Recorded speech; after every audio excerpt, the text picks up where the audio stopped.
All right, what's up? This is Al, and coming in with another one. And welcome to Just My Thoughts by Alex. Um, this one right here is about having a car note and proud of it.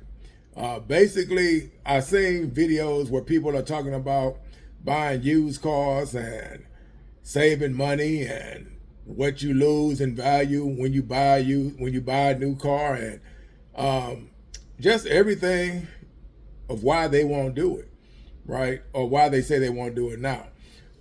Me, myself, I think different when it comes to that.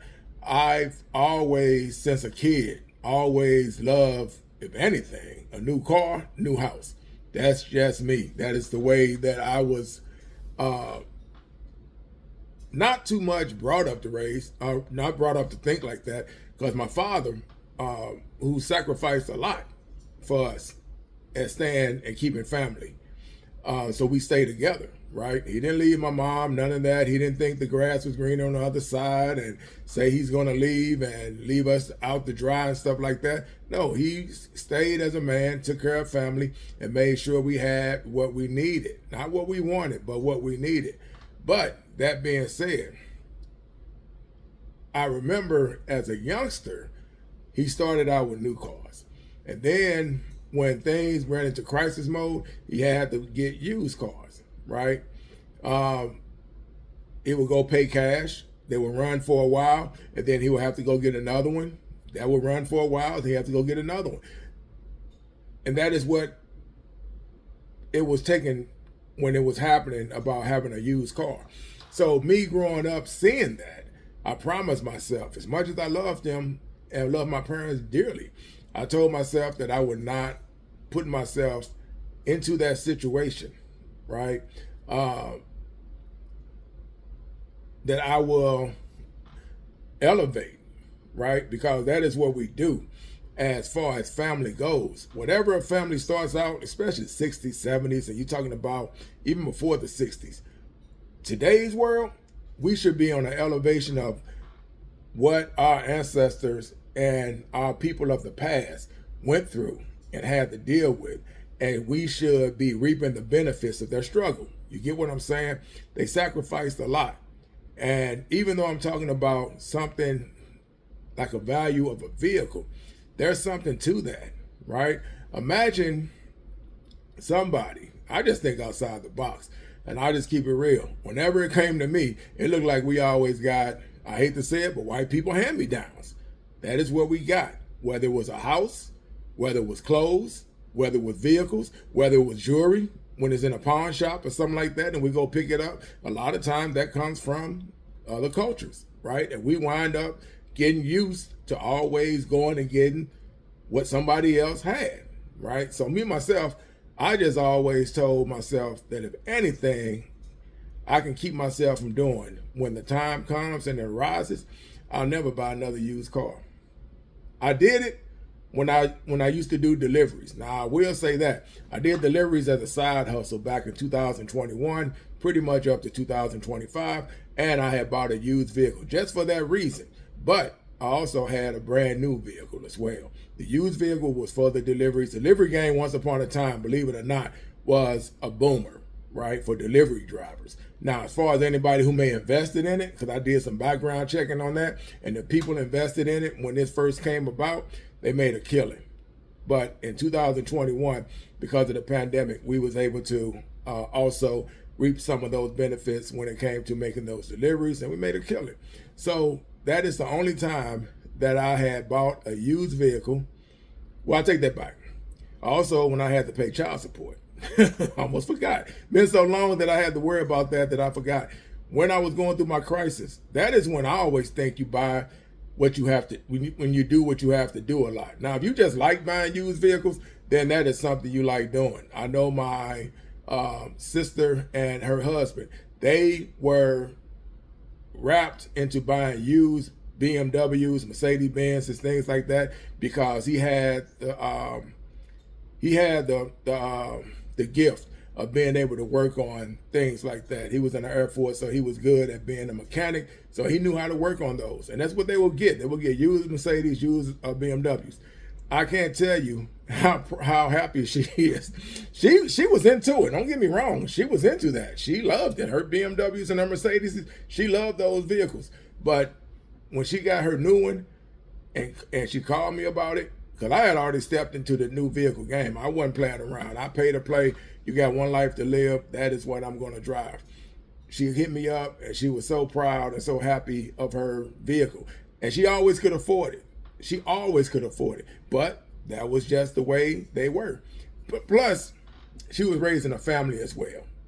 She was raising a family as well. So I think when you're doing things like that, that is when you're going to sacrifice. But when everybody grows up, everybody's at the house, and you did your part, right, of making sure that your family had everything that they needed, not what they wanted, but they had everything that they needed. If your salary was enough to give everybody what they needed, then you did a great job. So you owe it to yourself, right, when it's all said and done. Now, if you can walk into a dealership and buy a new vehicle and pay cash for it, then that's a blessing. Great for you, because I know we all know people that can do that. But for us regular folks that still make a good enough salary, right, yearly salary, that we can afford a car note and not even blink, not even bat an eye, not even lose any sleep. I can tell you right now, when I walk on a car lot and I see, I'm in the Tahoes. So when I walk into a car lot and I want to trade in my Tahoe, right? I have a 24 now. I don't even know if I want to trade it in for a 26, right? Who knows? I might want to do that at the end of the year when I pay it down long enough. But that's me. It doesn't bother me to do that. I can still save money at the end of the month, right? And I don't miss a beat from it. So me paying a note, it doesn't make or break me and doesn't bother me to do that. So I will pay that. But there are people that believe in not having notes. And whether it's a new car, I know people that can buy new cars, and they'll tell you in a heartbeat, I never had a car note because I buy new cars. They just have the money like that. They have generational wealth. So those are bragging rights. They have generational wealth. They can walk onto any car lot and just say, that is what I want to get. They pay cash for it, and it's all said and done. Pay the taxes. They own the car. Brand new. But a person like myself, I am in the lane where I can afford a car note, truck note, and when I do it, I make sure that it's brand new. I walk in, all I do is sign the papers. I don't put no down payments on them.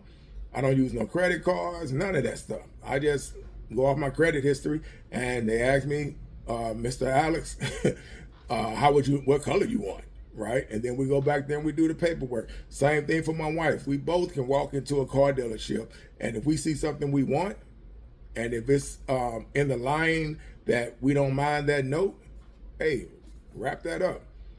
Give me the paperwork. Let me read over it. Make sure the I's are dotted, T's are crossed, because we don't want to rob ourselves, right? Even though people say when you leave the car lot, how much your car depreciates in value and all that, I really don't care.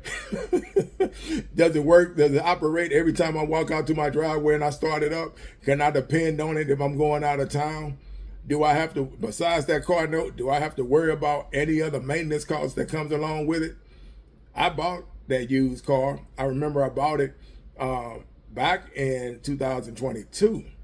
And no sooner than I bought it and I drove it around doing my deliveries, I had to put almost another $1,000 into it because the front end of it, because that is something that we couldn't see, the suspension and all that. Because, you know, when you look at a used car, you lift up the hood, you check the oil, you check the engine, everything is nice. The inside was great. But once I got it out there on the road and really started driving it for a little while, started realizing I had a suspension problem. I had to pay to get that fixed.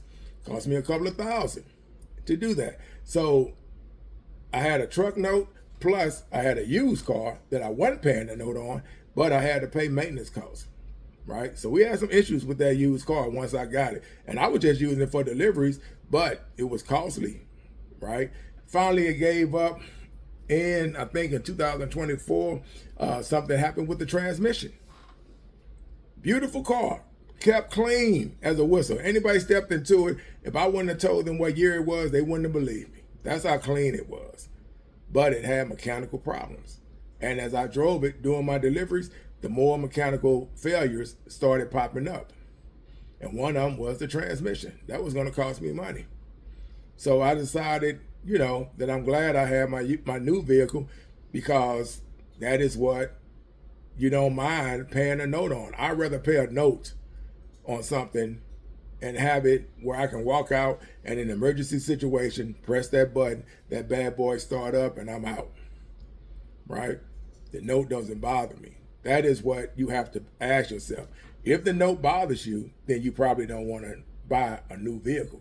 But if you can live with it and not stress, because you only got one life to live, so you might as well enjoy it. I don't get a kick and a pleasure out of driving used vehicles. And where we live, you need a vehicle. There's no buses that run on a regular. Down here where I'm at in Texas, they don't run on a regular. You can spend all the money you want on a cab, regardless. However you get around, you're going to have to spend money, right? So I'd rather do it in something that I know that as soon as I get in it, all I got to do is press that button. Everything in that bad boy works.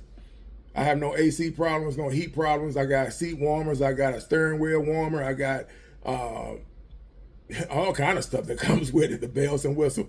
All changes, I paid for them anyway, but they act like they're free. So that's part of the deal, right? But I got windshield coverage, so I get a crack in my windshield. All I do is call them and get my windshield fixed, right?